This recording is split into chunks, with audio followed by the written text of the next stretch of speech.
Hello বন্ধুরা, আপনাদের নতুন একটি ভিডিওতে স্বাগতম। হঠাৎ আজকে আমাদের মনে হলো ঘুরতে যাওয়ার, এই জন্য এলাকার কিছু ছোট ছেলেপুলের সঙ্গে আমরা বন্ধুরা মিলে বেরিয়ে পড়লাম।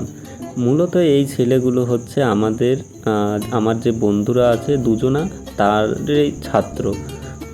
তাদের বায়না অনেক দিন ধরেই যে দক্ষিণেশ্বর ঘুরতে যাবে, সুতরাং তাদের আবদার পূরণ করার জন্যই বন্ধুদের সঙ্গে আজকে আমরা বেরিয়ে পড়লাম দক্ষিণেশ্বর যাওয়ার উদ্দেশ্যে।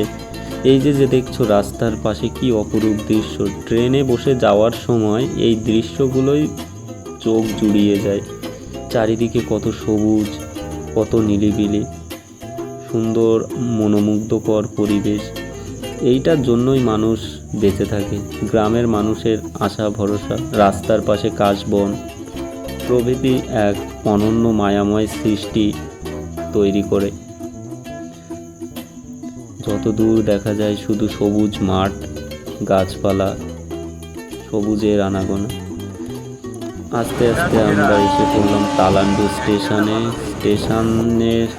আসা মাত্রই এখান থেকে সামান্য পরিমাণ ভিড় হতে শুরু করেছে ট্রেনের মধ্যে, আপনারা দেখতেই পারছেন আশেপাশে মোটামুটি।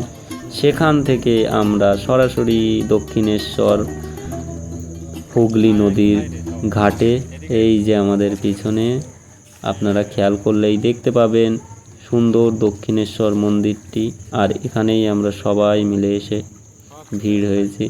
মূলত দক্ষিণেশ্বর মন্দিরের ভিতরে ফোন নিয়ে ঢুকতে দেয় না, এই জন্য ভিতরের তো আমরা বেশি কিছু দেখাতে পারবো না, বাইরে থেকে যতটা আর কি দেখা যায়। এই যে দেখো ঘাটে দাঁড়িয়ে কি দারুণ হাওয়া,